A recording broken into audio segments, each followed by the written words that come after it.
Hey, Carl, Joshua, how are you guys? Nate, I have no countdown today because my rendering is on my video software is taking forever for a 3-minute video. So I'm just gonna leave this up on the screen until 2, which is in like a minute, and then we'll jump right in.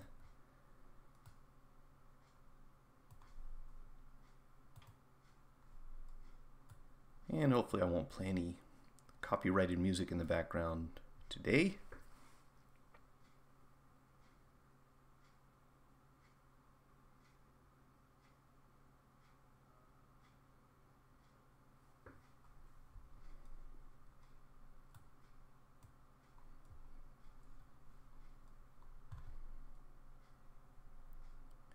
All right, I think it's 2 o'clock, close enough, right? What's going, oh, and why did that happen? Because I skipped to the wrong section. Anyways, that was last week's trailer, if you want to call it that. So here's what we have today.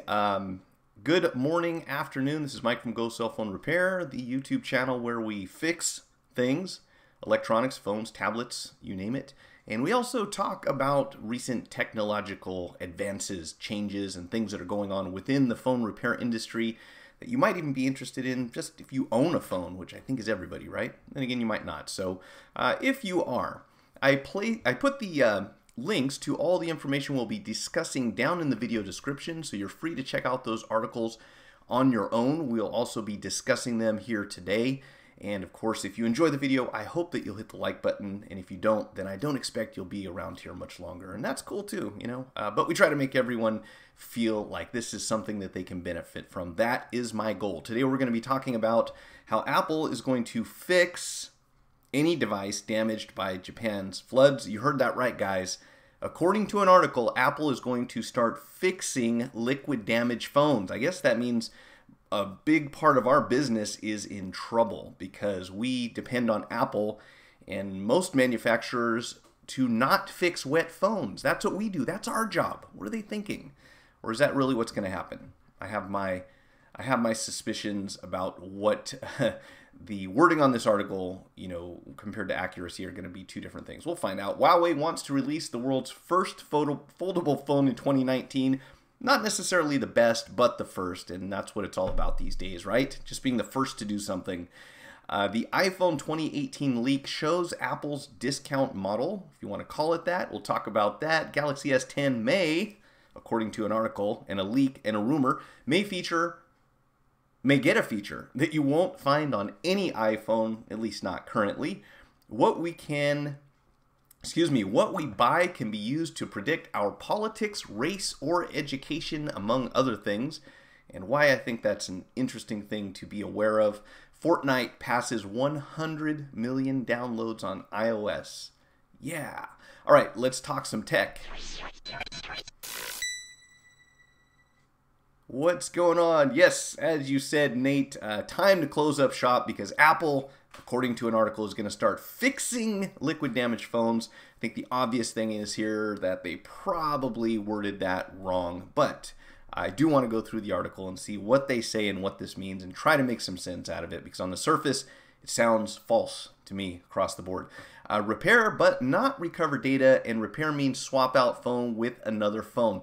That's what I think, Greg, and in my mind, repair and replace are two different things, right? Like you could say either or, like we're either going to repair it or replace it. But to my knowledge, if there's any indication that moisture is inside the phone, there's not going to be an effort to repair it. I don't think they even make an attempt, but we'll dig into that a little further. And Apple will fix if AppleCare is valid, most likely what it means, and you may be completely right on this one. Like I said, I'm going through this article trying to make some sense out of it.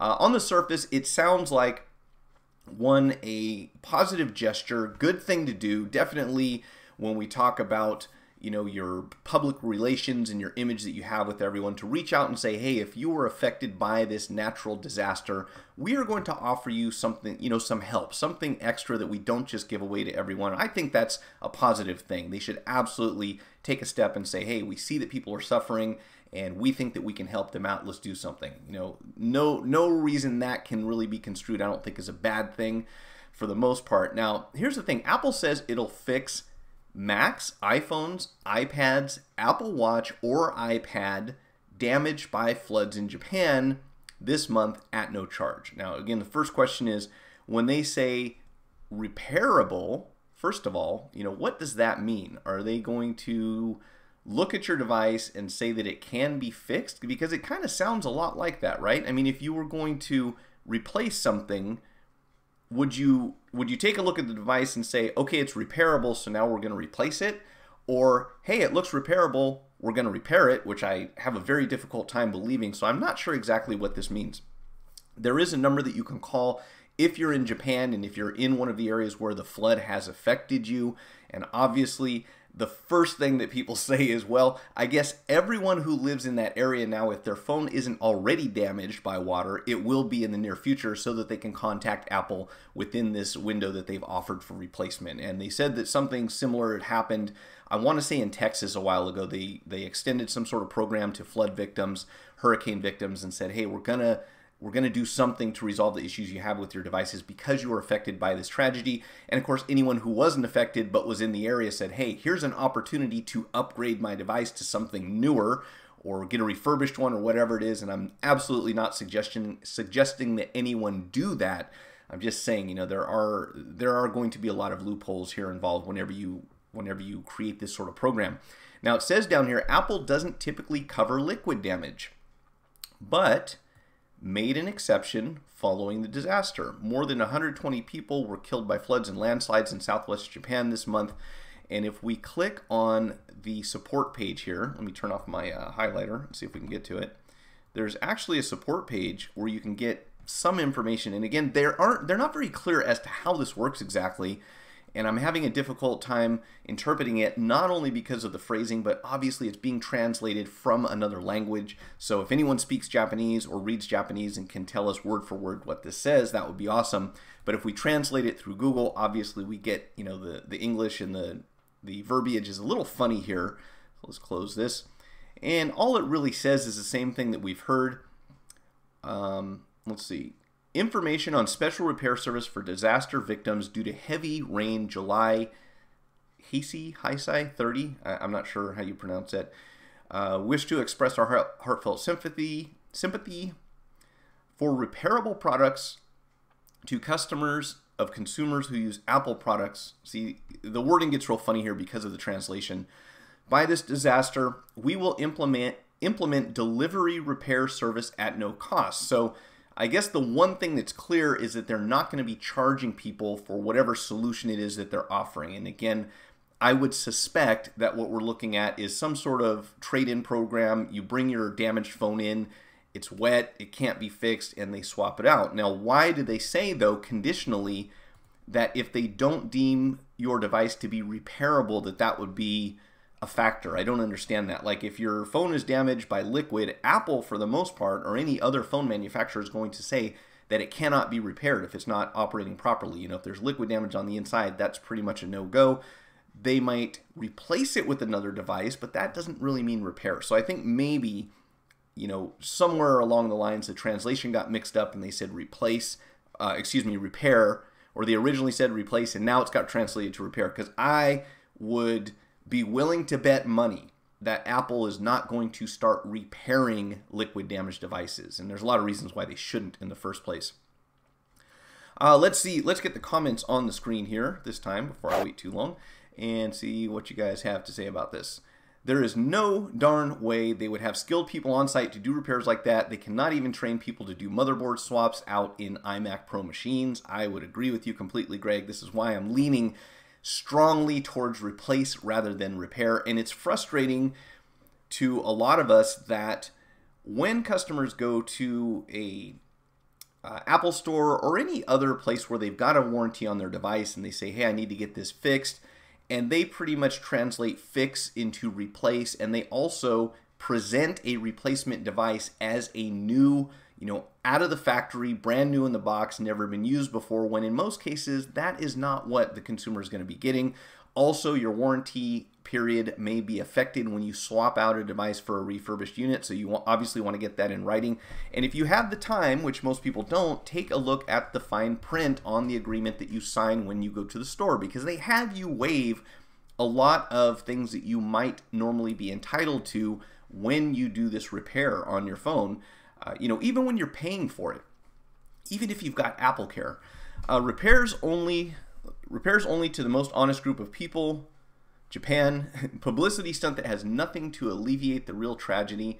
And obviously, there's something to be gained here through publicity by doing, by performing some gesture like this, like making a red phone and donating a portion of those proceeds to some organization. So while I agree it may be a huge publicity stunt, the fact that they're doing anything to help disaster victims, I think, is a positive. We should take that away, right? Maybe their heart's not in the right place, but they're taking action and they're doing something, and that counts. It's better than doing nothing at all, I think. PR all the way. Yeah, you guys are kind of in agreement as to what I was suspecting here. By the way, has anyone watched Linus Tech Tips where they finally repaired the iMac Pro with the help of Louis Rossmann? No, but I'll have to check it out. Sorry you have more than one drop in this phone. Yeah, that's the thing that gets me. Water resistant, IP67, and oops, the moisture damage sticker is tripped on the inside. No more warranty. Can't help you now. I thought it was water resistant, waterproof, not waterproof. If they replace the phone, it will be risky to get a repaired device down the road. Agreed. Yeah, Johnny, Nate was joking around because I told him it's all over for us. If we think of the percentage of your business that comes from liquid damaged phones, I think that next to screen repair, that is probably the most common reason that we see. Arguably one of the most common reasons that we see devices come in. If you're talking about something with the micro USB port, I think charge port might be second on the list, but I'm just kind of guessing here. I'm guesstimating. I could pull up some numbers and figure that out, but I think for the most part, liquid damage is pretty high up on that list. They purposely designed the iMac Pro with an open power supply stuck inside to increase the risk for the technician to be servicing the contraption. And another frustrating part about a lot of these devices, as you mentioned, Johnny, is that they're designing them, if not to self-destruct, to at least be difficult to service. And there's a real problem with that. So hopefully this whole right to repair thing gets somewhere. I haven't done an update on that in a while. Need to do that pretty soon. All right, so let's move on. We've got 10 minutes on Apple repairing phones. So if anyone has additional information, please feel free to add that in the comment section, because I'd like to keep up with this and see if we can find out more about the details as far as what Apple is actually going to be doing for people in Japan. But like I said, I would be willing to put money on the fact that they're not going to open up any of these phones and repair them on site. That would just, I would be amazed if that happened. Okay, so second up here we have information on, that is the wrong page. How about this one? Let's try this, Mike. Huawei wants to release the world's first foldable phone in 2019 before Samsung does, and that's what's important. To not be the best, but to be the first, right? This is what kills me about a lot of companies and a lot of businesses, It's either be first, be the cheapest, be the fastest. There's rarely as much of a focus on quality, I think, for a lot of organizations as there used to be. Now it's all about doing something first, fastest, and cheapest. And obviously there are some sacrifices when you do that. So I guess it all depends on your goals. But that said, I've been very curious about Huawei for a long time because they're all but banned in the U.S. They've been discouraged from selling any products. We've had stores that aren't going to be carrying their products anymore, and it's actually difficult. I think you have to go online either to Amazon or Best Buy at this point if you want to buy a Huawei device in the United States. Not to mention that you might be giving up some network capabilities because they're not really designed anymore, at least the current models, for the U.S. market. So the cellular bands that are used in Asia are different. Some of them overlap, some of them don't. So depending on where you're located, if you have a Huawei phone that's late model, you might not be getting your 4G everywhere. But on top of that, they are saying that they will reportedly in 2019 release a foldable phone before Samsung does that uses a flexible OLED display made by China's BOE technology group, even though in the next paragraph it says BOE's screen technology is said to be inferior to Samsung's own. Well, that's kind of true for anyone, right? I mean, Samsung, if they do anything right, it's the screen. That's what they're known for. They're selling screens to other manufacturers, including Apple. So it's going to be difficult to compete with them now, but as far as what Samsung has in development, we really don't know. when that foldable screen comes out, what it's going to look like, is it going to work? But one thing is for sure, and this is what I think a lot of us assumed, and that is this will be a niche target group of early adopters who might buy this. And as I suspected, even Huawei says they might only produce this phone in limited quantities of up to 30,000 units, because obviously if you made your entire line into foldable phones, or even your flagship into a foldable phone, and that idea didn't sell, people were not interested in it, or it had some major defect and it was a big problem, well, now you're in a difficult position, right? You've got a phone that everyone has, or the majority of your customers have, and it needs to be fixed. So it wouldn't make sense to roll out something as representative of the bulk of that company's business when it comes to handsets. Now, Samsung's foldable phone display would measure about 7 inches and fold in half like a wallet. It says, this is on Mashable. When folded up, the rear would feature a small display bar and cameras in the front. We talked about this a couple weeks ago, so that when your phone is actually folded up, you'll have an overlap where you can see probably date, time, missed calls, maybe notifications, that kind of thing. And according to the Nikkei Asian Review, Samsung's foldable phone will be no thicker than an iPhone 8 or 8 Plus and sport a 7.3-inch screen when fully open. Samsung's foldable phone will only have one durability limitation. I had not heard this before. It'll only fold 20,000 times. That's what they're saying. Now, 20,000 sounds like a lot, right? I think we'd have to do some quick math, though, and probably come up with, let's see, anybody have a calculator handy? If we open and close our phones, who wants to take a guess? Like, how many times a day would you look at your phone? Because if you had a foldable phone, obviously you could see some alerts, but if you see the alert, you're going to open it up, right? This is going to be a crazy guess. So I'm just going to say, what if you opened your phone, I don't know, let's say a heavy user that was constantly going on to Facebook and checking the weather and doing email and making phone calls and stuff like that. Let's say you opened your phone 100 times in a day, right? Let's go 150 times a day. Multiply that for the entire year, that's 54,750 times. So that is more than twice what they're saying that Samsung's capability will be for this foldable phone. So if we have 20,000 times that we can open and close this phone, and let's say we want to own this phone for, I'm just going to pick a round number, it's about 1.5 years, a little less than 1.5 years. Let's say 500 days is what the lifespan on this thing is, which is ridiculous if it's going to be selling for $1,500 to $2,000. If you divide that 20,000 by 500, that means you can fold your phone 40 times a day before it wears out in that time period. So that's a bit discouraging, I think. I would assume that there are a lot of people out there who would immediately say, if my phone's going to wear out in 1.5 years and I'm spending $1,500, $2,000 on it, that's not going to work for me. That's just my guess. There was something else interesting about this article, I want to say, and was it here? Oh, I think it's in another article that I have this related to this, where they talk about the popularity of the Edge on the Samsung line. So I'll get to that in a minute. Hey, John Cassidy, how's it going? Anthony, no more screen repairs for us? No, we can do screen repairs. It's just liquid damage repairs, apparently. Are you talking about the foldable screen? Well, yeah, that's another one. Again, I'm skeptical about this. It'll probably be way down the line. And remember, whenever we see these new ideas, a lot of times it's questionable as to whether they come to market, and when they do, if they succeed or they flop. So, and there's actually more in this stream about this I'm going to get to in a minute. So there are a few ideas that we've seen manufacturers using, and they just haven't really added up to what they expected them to.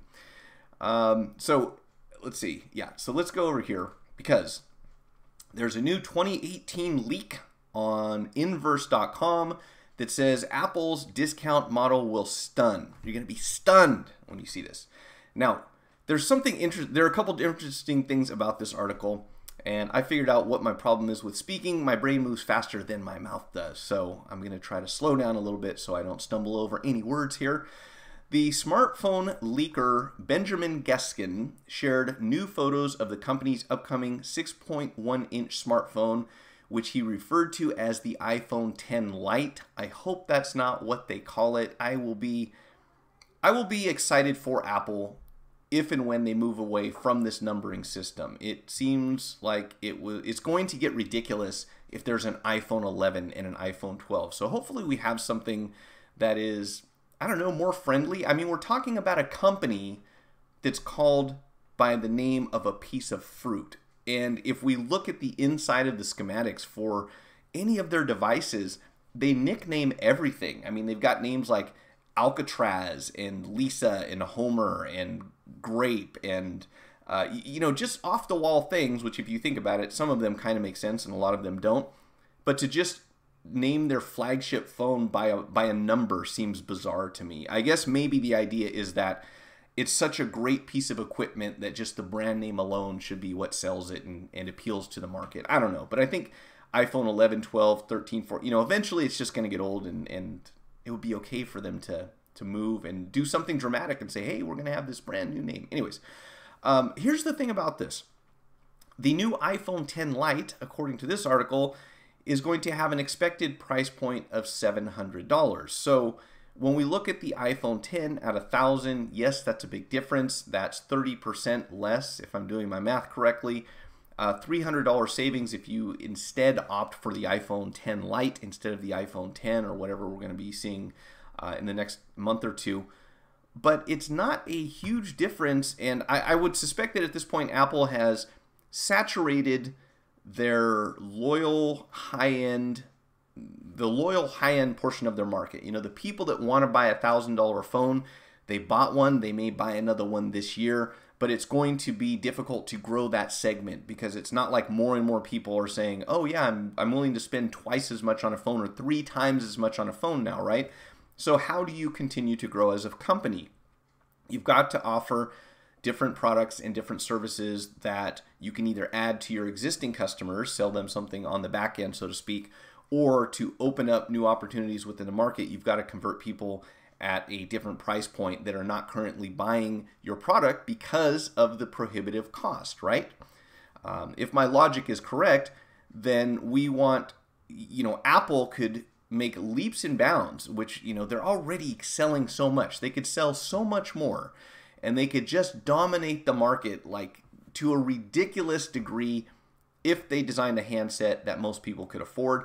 I don't know if 700 is that number, and the odd thing to me is that if you remember with the iPhone 5C, this was kind of a demonstration at the time, at least, as to what difference it would make by changing the price point by $100 and at the same time making the phone far inferior to its counterpart. You know, we had the 5S and the 5C, and I think that most people are happy that the 5C is gone. Certainly Apple is. And if you're a technician, I think it's arguably one of the worst phones that Apple ever made, the iPhone 5C. It didn't take off. It didn't perform well. It was known to have problems, and it was just, the frame was made out of plastic. I mean, there were a number of reasons, I believe, why it didn't succeed. And I remember this article I read where someone said, hey, I'm thinking about buying an iPhone 5C. Which of these colors, and remember it was white, peach, turquoise, and like baby blue or sky blue. And in the article, someone had asked, you know, which of these colors do you think is the most masculine? And I just remember thinking to myself and then seeing something similar in the comments below. I don't think masculinity was really what they were shooting for when they made a phone, you know, like a peach color, turquoise, and I'm sorry, turquoise, white, peach. Is that it? Was there another one? And yellow, right? I traditionally speaking, at least, I don't think that Apple was really planning that to be a masculine looking device with that color scheme. But on top of it, only discounting $100 from their flagship to the 5C, but making it out of plastic and having so many known issues, you know, obviously didn't go over very well. So if we discount this one by $300, and rumors suggest that all 3 phones, the entire line will use the sorry, I almost said X, the 10 style design with the face scanner and no home button, which will be a huge leap. If Apple is completely doing away with the home button, there will be a few people who aren't happy about that, I suspect. Also, the iPhone 10 Lite supposedly will use an LCD screen instead of an OLED. Good news for us, it will be less challenging to repair and to sell repair for because we'll be able to get the screens for much less cost-wise compared to the OLED. However, when it comes to image quality, there's going to be some sacrifice there, I would suspect. And it does suggest that they figured out a way to cut a notch into an LCD, which, remember, was one of the challenges that they had with that technology. Geskin's images suggest it will also only offer one camera lens. I don't suspect that too many people are really, upset by the fact that the iPhone X Lite will only have one camera lens. I think that there's a small percentage of users who are really concerned about multiple lenses on their cameras. Just my guess. I could be wrong. I don't do a whole lot of photography, just for repairs for the most part. Harvey calls it the iPhone 10.01. That's a good one. Weird plastic back, in my opinion. Should have asked which color was the most durable. That's a better question. No home button means no working knockoff screens. Well, no home button. That's a good question, and I think that we're still okay for this generation, and here's why. As far as we know, Apple is going to stick with Face ID, so we shouldn't have to worry about non-compatible home buttons because there's no home button. We will have the same concerns I would suspect that we do on the iPhone X, and that is if the sensor array for the facial ID gets damaged during, before the screen repair, we will probably not be able to replace that. So that is going to be, one of those things where occasionally, probably as often as someone damaged their home button on their iPhone, anything basically, compared to how often they damage the Face ID hardware on the inside of the iPhone X. So yeah, I would think in that case, we're kind of out of luck. We have to send them to Apple. They're the only ones who are going to, at least at this point in time, be able to replace that and connect it back to the board. And interesting thing, guys, I can't share this with you because for obvious reasons, but I had the opportunity to view some leaked iPhone videos or Apple videos about repairing and replacing the home button and using the Horizon machine. And I'm confident if you do some Google searching, you can probably come up with the same stuff that I did. I can't share it here for, because there are some proprietary contents that are protected, and I don't want to be involved in that in any way whatsoever. But I did get to watch some videos like how Apple trains their employees to replace components on the iPhone X, and also some of the details on how they marry the home button, the Touch ID, back to the original logic board. And it is about what you'd expect, but you should certainly check it out if you have the opportunity. I wish I could play it here. I can't, unfortunately. Ming Chi Kuo, if you remember him, he was the Apple leaker guy. Stop playing videos on my page. I don't know which ad blocker I have to use next to try to make that happen. Suggests that Apple may also drop the force-sensitive 3D touchscreen. And you know what's funny, guys? Up until now, I have thought, and I was talking about this, failed concepts that were introduced into different phones. And every manufacturer does this, obviously. But I think the 3D touchscreen is probably one of the least popular features that Apple's ever rolled out on a phone. I don't know anyone who uses it. Ironically, I found a good use for it because, as I told everyone a long time ago, I don't turn my cellular data on ever for numerous reasons. One, because my modem doesn't always communicate with my phone. Secondly, if I'm driving around, if I want location services on, I will go in and manually turn them off, but otherwise they're off all the time. Sorry, I'll go in and manually turn them back on. But I thought, wouldn't it make a lot of sense to have a shortcut to that feature where you could just slide up your little taskbar deal, whatever you want to call it. What if you could just slide this little deal up here and turn on and off your cellular data? You can't. But what you can do is if you go into your settings, this is not going to show up well probably here because of the chroma. But if you just hold down, push down on your settings, you'll get a menu. Yeah, sorry, this isn't going to work because I've got this chroma thing in the back. But it gives you a shortcut to turn on and off your cellular data, your Wi-Fi, and your Bluetooth without having to go into settings to do that. So while I'm the first person or one of the first people to say, this 3D touch thing, what is it for? I don't need it. It's ridiculous. They should have never built this in. They're now supposedly going to be getting rid of it, and I just recently found something that I really actually like it for. Other than that, that and the little moving pictures, I don't get it. It just takes up memory. As far as I'm concerned, this is just one guy's opinion. What can I say? I probably, no home button means no, what? I probably snagged that one. Which one?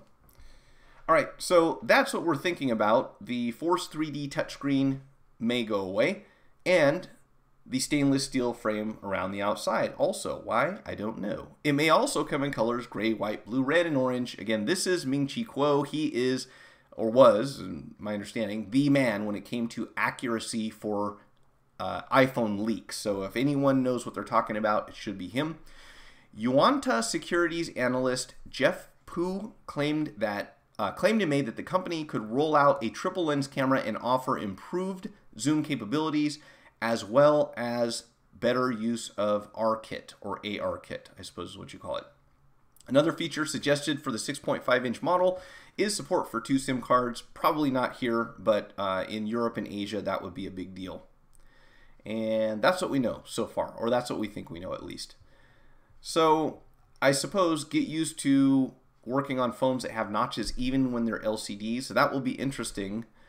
I don't think that, we really need to be concerned about I don't think that we really need to be concerned about the Face ID system, because at least up until now it appears to be detachable from the screen, which is good news for us.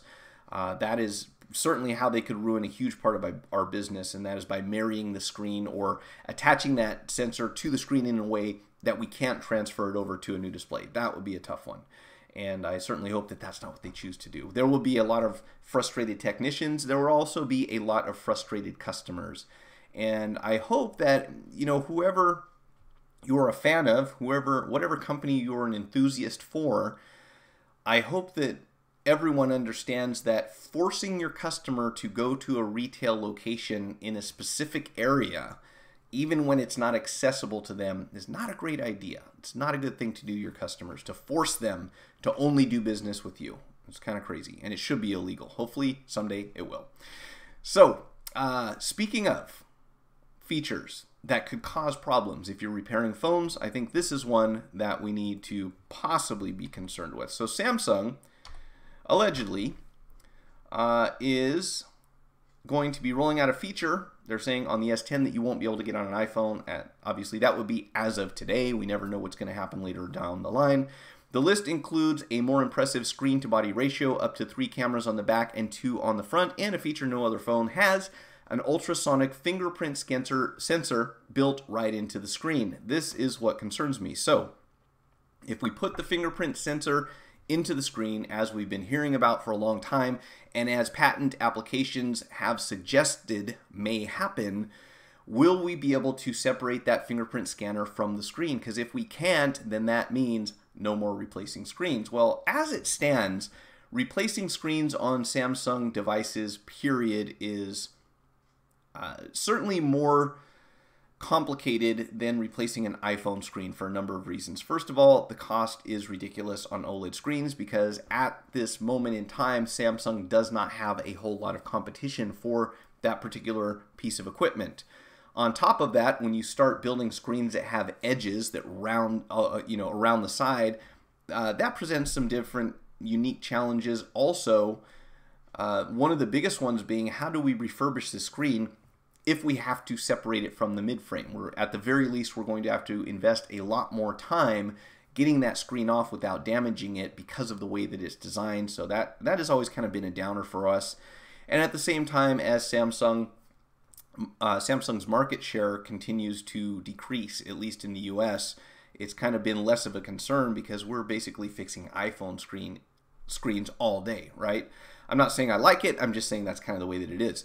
Recent reports, however, said that Samsung is going for a more sophisticated approach, a sensor that would use ultrasonic waves to read fingerprints. This is something that would lead me to believe that there is a completely separate component that is not built into the screen, hopefully not bonded to the screen. I'm not sure how that's going to work. That may or may not use the same type of technology Apple does, where that piece of equipment is matched to a specific motherboard. And that's our big concern, right? If that fingerprint scanner has to stay with that motherboard and it can't be replaced, which is not something that Samsung has done with fingerprint scanners, I don't believe, up till now, that would be bad news. If we can interchange them, we can buy them or take them from a broken phone and replace them by refurbished units, then that's going to be good news. But it's questionable, and the big issue I think here is being able to separate that fingerprint scanner or fingerprint reader from the screen itself. That's going to be the fun part. A newly published patent application titled "Electronic Device Having a Biometric Sensor" reveals that Samsung has indeed been studying ultrasonic fingerprint sensors for displays. The company only filed the paperwork for the patent on January 22nd, 2018, according to the application that USPTO published a few days ago. And then, of course, they have some pictures here from the patent application that, and the article mentions this here. Obviously, if you have a fingerprint scanner, it seems unlikely that you would continue with the home button being included at the bottom of the screen. I mean, who knows? It's entirely possible.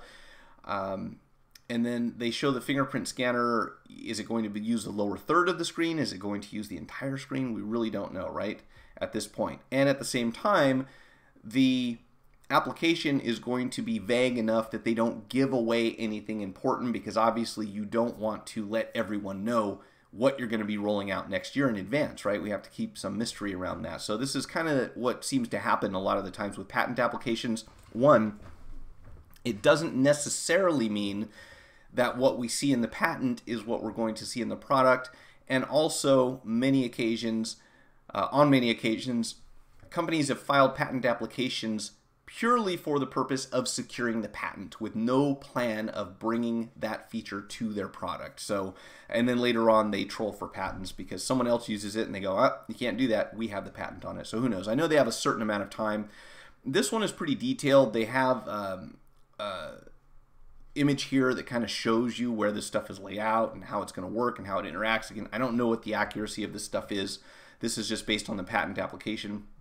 It will be a feature, obviously, that no iPhone has, and a feature that will be exclusive to the Galaxy S10 for a while before other Android device makers adopt it. Now, here's the question. Is this what's going to happen? Apple stick with Face ID and Samsung go to fingerprint sensor built in the screen? If they do, if those features are important to you, this might be another huge factor for buying decisions. When people go and look at their $1,000 flagship phones and they're thinking, I'm on Team iOS or I'm on Team Android. Well, what if you love Face ID? Or what if you love the idea of not having to hold your phone up in the front of your face and you can just put your finger on it?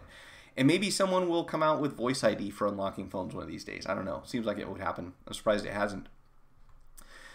But you can buy official Samsung parts, so the fingerprint should work right. Yes, Anthony, you can. That is a good point. So to my knowledge, if you have a distributor who does enough volume, they actually have access to legitimate Samsung parts. So that would be a plus as long as you're able to order from those suppliers. Yes, to the best of my knowledge, that would be the case. So we will see. If we see this on the Galaxy S10, then I would expect them to start including this in other phones. In my mind, it makes sense to have the fingerprint scanner on the screen itself. I'm not saying I want it, but I think it makes a lot more sense than having this awkward home button that you really have to kind of reach. I can't do this in front of a camera like this. You really have to kind of reach into a very unnatural position to unlock this. It makes a lot more sense to put it here. My thought was always just put the fingerprint scanner into the lock button or the volume buttons or both. That your fingers are going to be there almost all the time. They don't listen to me. Actually, a couple did. There were a couple manufacturers that did that. Not Samsung, not Apple. Now, are you guys ready for Mike's conspiracy theory segment? I'm going to call it that. I don't consider myself a conspiracy theorist, but I think it's hard to deny that there is a lot of creepy stuff happening nowadays. And regardless of how you feel about it, if you're skeptical or if you embrace it as the future, that's cool. I'm not here to judge anyone. But I think it's a good idea that we be aware of what's happening and we try to imagine fitting these different pieces of a puzzle together, because ultimately people are going to do what they are able to do. So what we're watching is technological capabilities changing, advancing, improving, and I believe that it's important that we keep track of what can happen, because as we find out in many cases, a lot of times when a company finds out it can do something, it does it.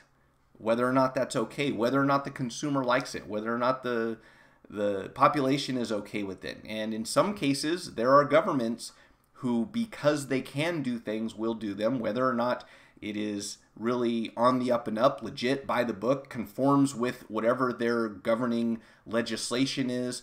And, you know, the list goes on. There are many organizations and parties, and there are people with, you know, there are hackers. There are all sorts of entities that if they have access to a technology, they're going to use it for the wrong purposes, potentially, right? Now, there are lots of good uses for things, and it all depends on how you use it. But I think the best thing that we can really do is to educate ourselves and be aware of what can happen, and then, you know, make your own judgment from there. So I thought this was an interesting article. It is on the Washington Post. I know that a lot of these publications are biased towards one, you know, one political belief system or another. I understand that. You know, it's hard to get away from that these days, but I believe this is legitimate information. So what we buy can be used to predict our politics, race, or education, sometimes with more than 90% accuracy. I want to show you what this says, and then, you know, point out some potential issues we might have with this kind of information or this kind of technology. So the University of Chicago Booth School of Business economists Marianne Bertrand and Amir Kamenika, I hope I said that right, taught machines to guess a person's income, political ideology, race, education, and gender based on their media habits, their consumer behavior, their social and political beliefs, and even how they spend their time. So remember, we were talking about how your ISP can collect all of your internet activity and sell it to advertisers so that they can decide what to target you with. Keep that in mind as we go through this. To keep it fair, they omitted variables that would have been a dead giveaway. If they were predicting whether someone was liberal or conservative, for example, they wouldn't allow the algorithms to consider the answer, which political party do you support? So they kind of screened out the questions that we would say, well, that's obvious. You know, if you ask someone this question, you're going to come to this conclusion. So they tried to design this so that they were asking things that we would consider very innocuous, you know, in the way of prying into someone's political beliefs or their race or their gender or any other thing like that, any of that other stuff. Spending, this is what they found. Spending predicts gender with almost perfect accuracy. For example, because men don't buy nearly as much mascara as women do, and women buy much less aftershave and cologne than men do. So there are going to be some obvious things here when you come to spending. If you watch what someone is spending, if you put your phone number into the little reader at the grocery store when you're checking out, even if you're paying in cash, if you put your membership number in there, they are going to say, okay, this person is buying these items. And from gathering that information together, they're able to figure out a lot of things about you, right? But if you don't punch that membership number in, you pay full price. And who wants to pay full price when you could be getting membership prices? I know. It's like, well, who cares if they know that I bought, you know, this type of food today? What's the big deal? Well, white people and black people are almost as different in their spending habits as rich people and poor people. This is one of the examples that they gave. And if you look at it's really crazy. I recommend you check out this study, check out the link down there in the video description, and see what this stuff says. It's kind of crazy. In the world of television in 2016, we just talked about this a couple weeks ago, some of the top 10 predictors of whiteness, that's a strange term. Am I allowed to say whiteness? I'm not even sure. One of the top 10 predictors of whiteness were watching Rudolph the Red-Nosed Reindeer, American Pickers, The Big Bang Theory, and the Kentucky Derby. Okay, I guess, fair enough.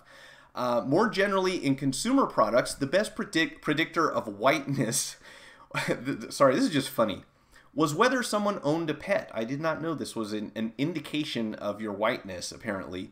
Followed closely by whether they owned a flashlight. No idea. It does say later in this paragraph, Many of the differences appear to be correlated with wealth and home ownership. I suppose that's where the flashlight comes in. I don't know. That's a strange one. In other words, doesn't own a pet predicts that someone isn't white just as strongly as own a pet predicts someone is white.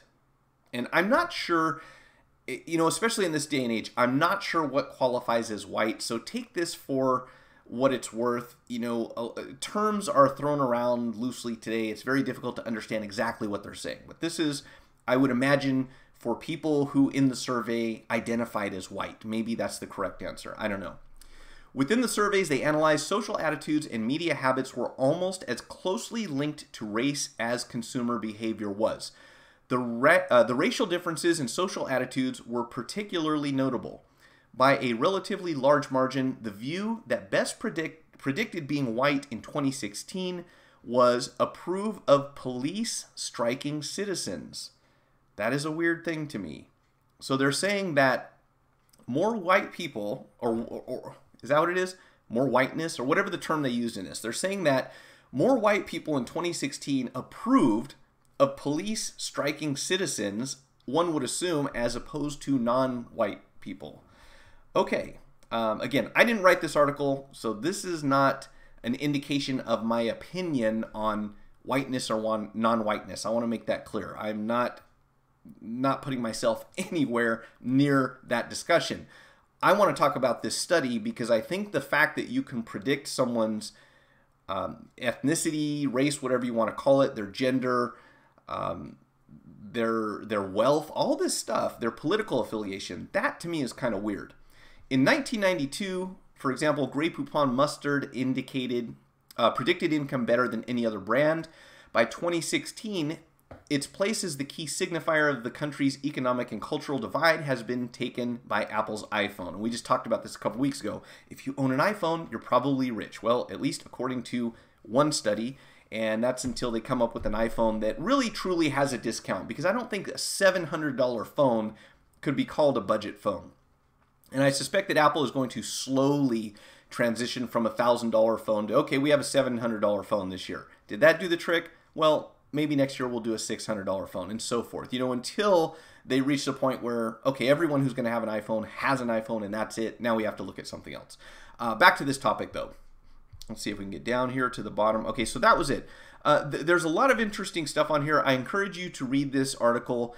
And my question here is, if we know that data that is gathered and is freely available to whoever wants to buy it, and that we willingly give away to all sorts of social media platforms, whether it's Facebook or Twitter or YouTube or anywhere else, or that we share it through text message or an email, all of this information that goes out that can be gathered and determine everything down to your political preferences, your race, your gender, and who knows what else. That's one thing by itself, right? On the other hand, this is the thing that I think that we need to consider. And this is not a jab at anyone. So again, I hope people take this the right way. If they don't, they don't. If this gets demonetized, whatever. I believe that it needs to be said. Even on a tech live stream. Anyone can become a political leader. We learned that, right? It is a popularity contest. So anyone can become president.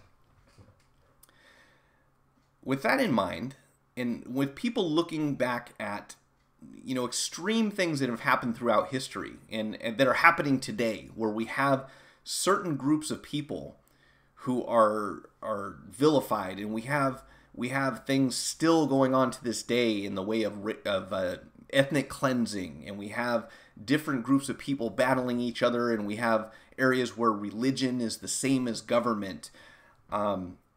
In that environment, this type of information can be dangerous to a lot of people who belong to specific groups.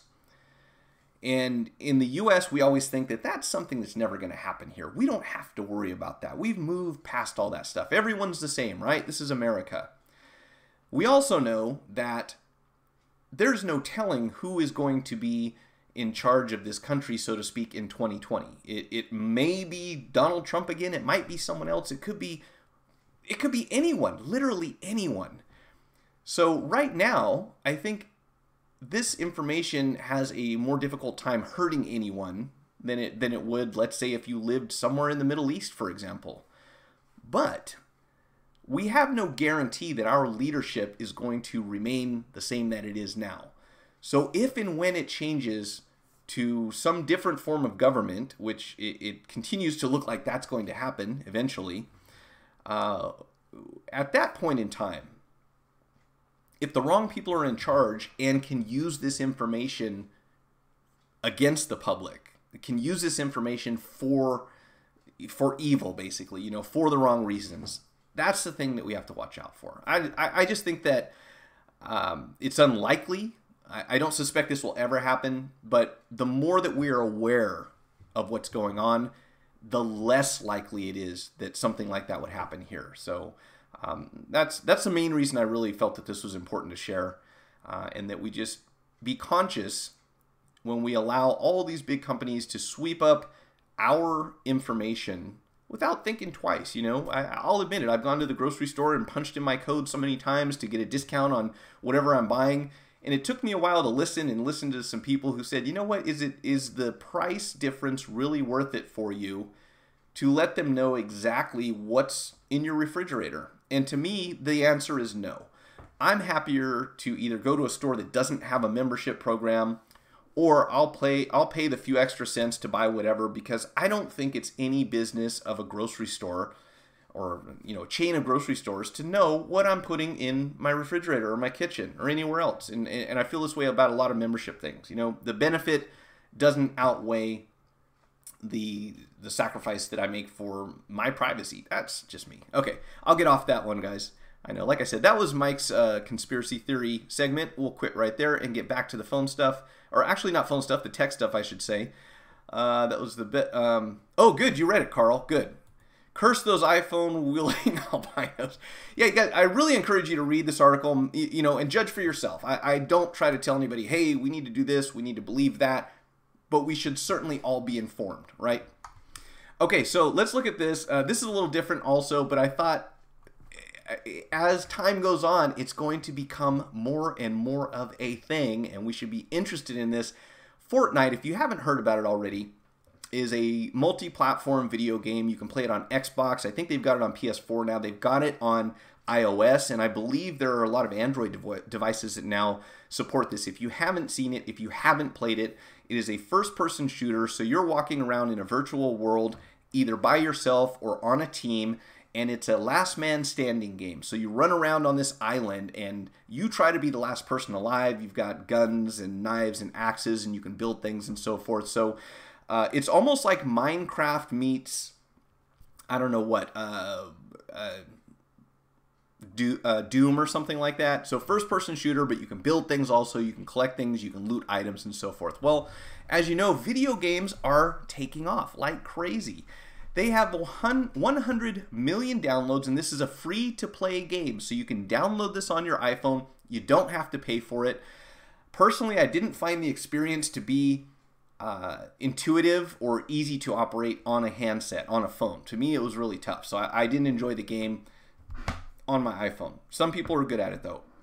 And there are some tweaks you can make to help it. But the important thing is this: 100 million downloads and $160 million in revenue for this free-to-play game. So obviously, you get the game for free, you have fun, and you quickly realize that you are outmatched, outflanked. The other players have better equipment, their costumes look better, and you go, oh, I got to buy some stuff now. So yeah, it works. It's I don't love the business model, but that's what a lot of apps are doing. So that is what it is.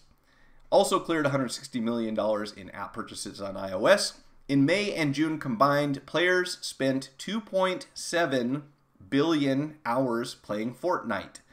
And I think at least 1 million of them actually took place in my home. But so compare that to Pokemon Go, which hit 1.2 billion in revenue. Let's see. Here's the crazy thing. There was a Fortnite tournament recently, I want to say last week, I think it was on the 27th, where they gave away $500,000 in prize money.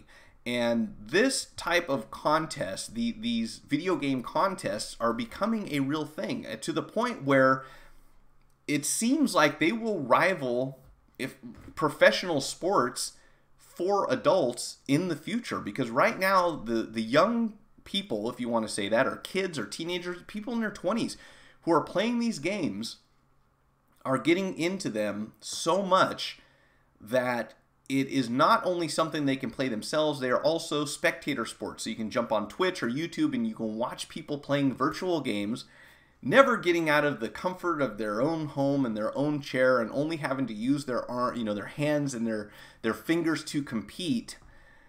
And everyone has been skeptical. Obviously there are reasons why you need to get outside and exercise, and the less time you spend in front of your screen nowadays, probably the better. But I think we all have to acknowledge that video games are not going away. The gaming industry continues to grow. It is huge. I want to say it may be bringing in, I think when I last read, gaming revenues were actually making more than professional sports when it comes to sales. So this is the future, and obviously it will become more advanced. It will become more immersive, where people are in 3D environments, or not 3D, virtual reality environments, augmented reality contests, I'm sure are going to be the next big thing. So hopefully that will get everyone up and moving around. But for parents who have discouraged, it's just irony, because I know I was born too early. That's my problem. When I was a kid, I am not joking, friends, I would play video games at every opportunity. That's where all my money went, because back then you had to put a quarter into a machine every time you wanted to play it. That's where every extra penny I had went. And I can remember my parents saying, we know that you like those video games. It's just too bad you're never going to be able to make any money playing them. And they were right. Because at that time, it wasn't a thing. And now, I'm too old. My reaction times will never keep up. And this is the crazy thing. What they're also finding is that people who compete in these video game tournaments have very short careers. You have a small window of opportunity to make your money when you're playing something that relies on hand-eye coordination, manipulating a keyboard or a joystick or anything like that. It's not like you can do that for 20 years. So hopefully the kids who are investing their time and having it pay off, and they're making some money in this, are putting that money in the bank, because obviously their career is only going to last. But I would suspect this is similar to a lot of professional sports. You're not going to be a boxer indefinitely. You can't be a professional baseball or football player or basketball player for, until you're 60. That's not going to happen.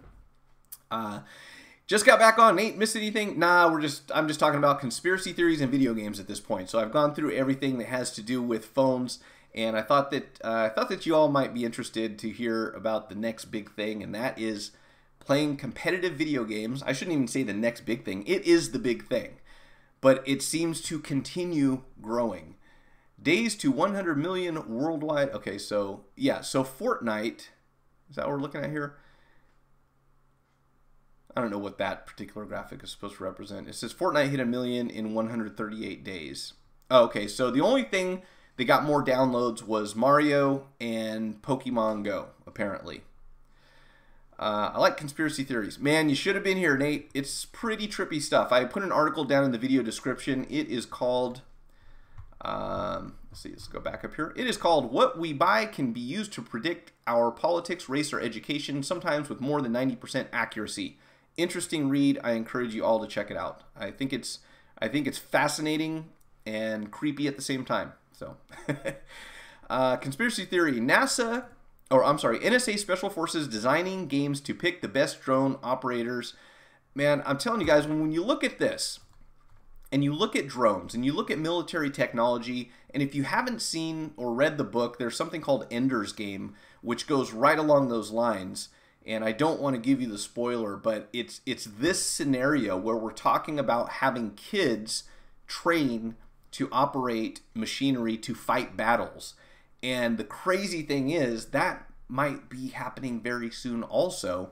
On top of it, one, as I just said a minute ago, we know that you have to be young to be really good at this stuff. As you get older, your reaction time isn't the same.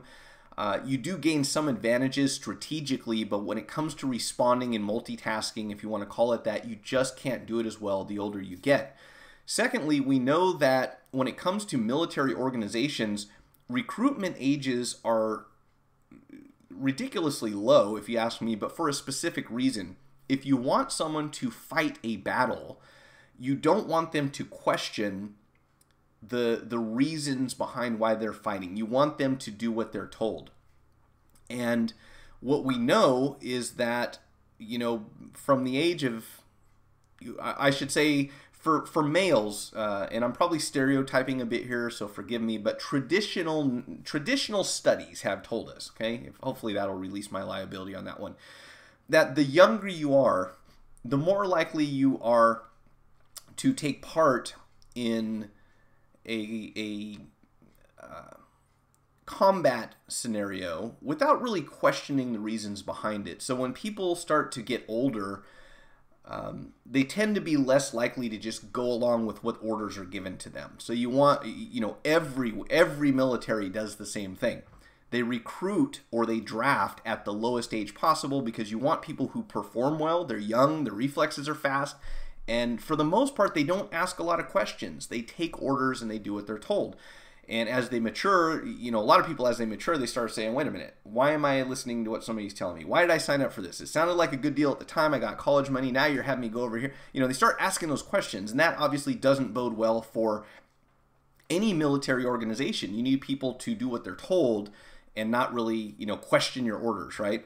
And we also know that the human brain doesn't really fully mature until about age 25. So there's still a lot of cognitive processes that are developing. And during that time, from 18 to early 20s, that seems to be the prime age for recruiting. It also seems to be the prime age for playing video games. So I don't think the Ender's Game scenario is really that far-fetched. You know, maybe a couple years later, because at least here, you know, you have to be 18. Well, I guess, is it 17 now, I think, to 17 to enlist and basic training or something like that. But I think you have to be 18 for the most part to go full active duty. And I may be wrong on that, so correct me. I'm not an expert by any means. So, yeah, Ender's Game, kids operating drones and robots and, you know, probably something from Boston Dynamics. It's going to go into combat scenarios, which would be a good thing, right? If we have a lower loss of human life during any kind of combat situation, that would be good, I think. And at the same time, if you've got machines fighting against people, well, that's what we're all worried about eventually, right? Because when you are young, you are invulnerable, your long-term consequences are not seen, it is the present moment. Good call there, Carl. That's another thing I hadn't even thought about. Yeah, you are invincible. I mean, I know I was. Fortunately, I'm still here to talk about it because it took a lot of unnecessary risks back then. That's old news. Ender's Game is way better as a book. The movie wasn't very good and didn't give all the story. I'm going to have to read the book. I know, I'm lazy. It's just, the movie's so much faster. I'm through it in an hour and a half. But yeah, I need to read the book. It's been recommended to me by a lot of other people too. It's just a matter of finding the time to read all this stuff. So much good content out there. Oh, and guys, I got to tell you, I'm going to sign off here in a second. So that's pretty much it for the live stream, but I did want to give you an update on my internet service because I think that you might find this interesting. 11-year-olds are already being assessed by the military. Hey, in some countries, 11-year-olds are carrying guns and going into battle also. Let's not forget that. So I was having trouble. I wanted to live stream a repair today.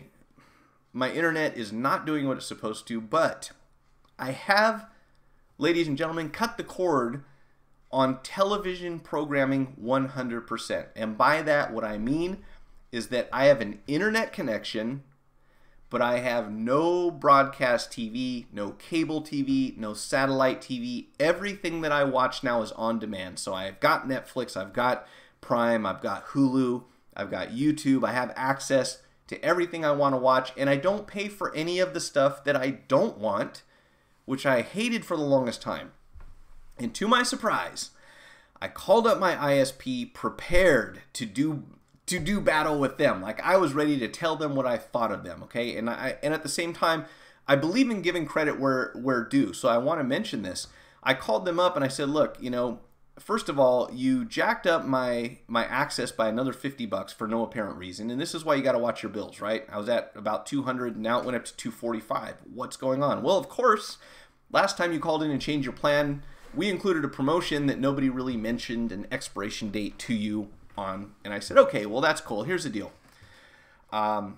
You know, you had me all the way up to 200. That's as high as I can go. I'd have to start a GoFundMe beyond that to pay just to have live streaming. It's the main reason I want this. Let me cut to the chase. I don't want television in my house. I don't watch it. I don't need a DVR. I don't need local. I don't need to pay for local sports access for channels that I don't want. I don't need all this stuff. Here's what I want. I want a live stream to YouTube with a decent upload speed or decent upstream, right? That's what I want. I don't even care about downloads. I don't care how fast my download speed is.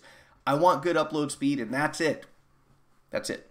And like I said, I was ready for them to say, oh, well, you have to get this bundle and that, and they kind of did go through some things with the contract, without a contract. Two things. One, I said, hey, I don't want a contract, and here's why. And I would encourage everyone to tell your ISP this. I said, I don't want a contract because we no longer have net neutrality. And while I'm not saying that your company will take advantage of that, by law, technically they can. And for that reason, I never want a contract.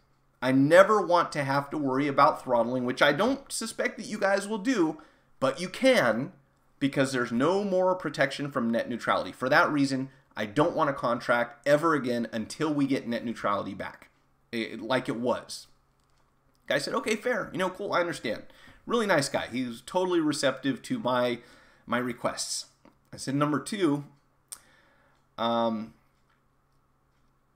don't want any of this other TV stuff, but I need a good internet connection. And to my surprise, there was a faster plan that costs less money without having all the extra garbage. I don't have to have a home phone in my house.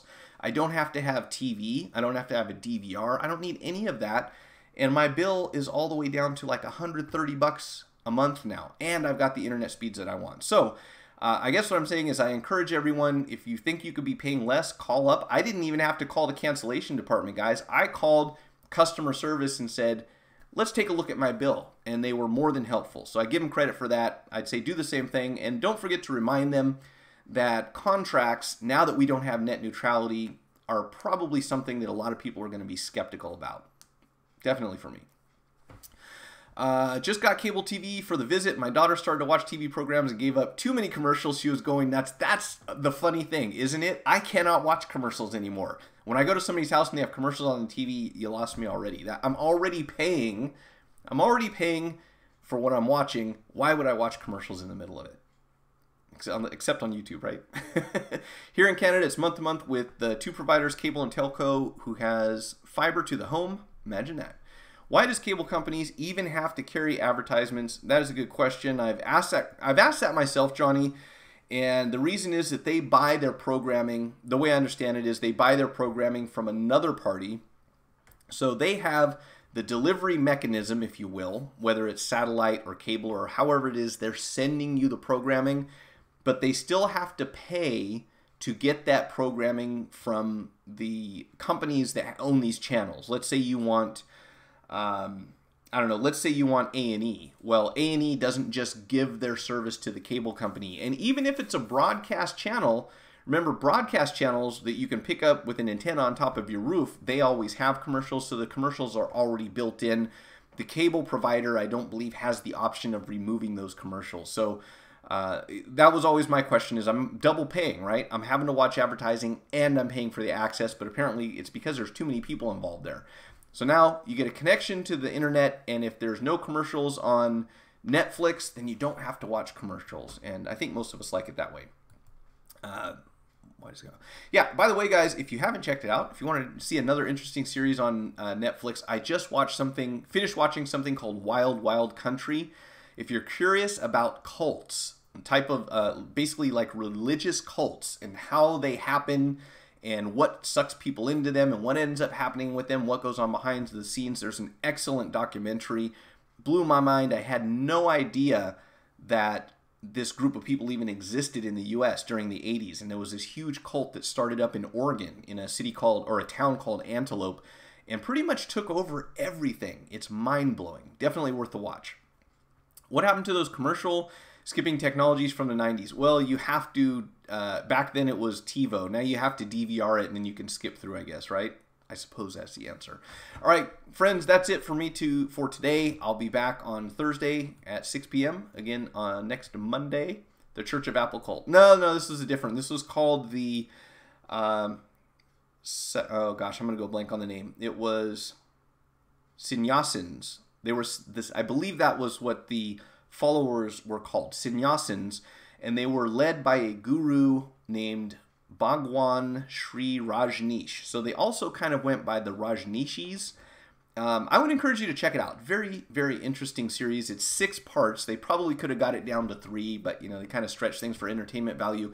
But they have actual footage of things going on. This group completely militarized. They had weapons. They were training. They thought that the government was going to come in and shut them down. And I don't want to give away the ending, but definitely worth the watch if you're into that type of stuff. Okay, guys, that's it. Thank you so much for watching. I appreciate you all coming out here to check it out. Please, if you haven't already done so, hit that like button. And I will talk to you next time. Have a great week.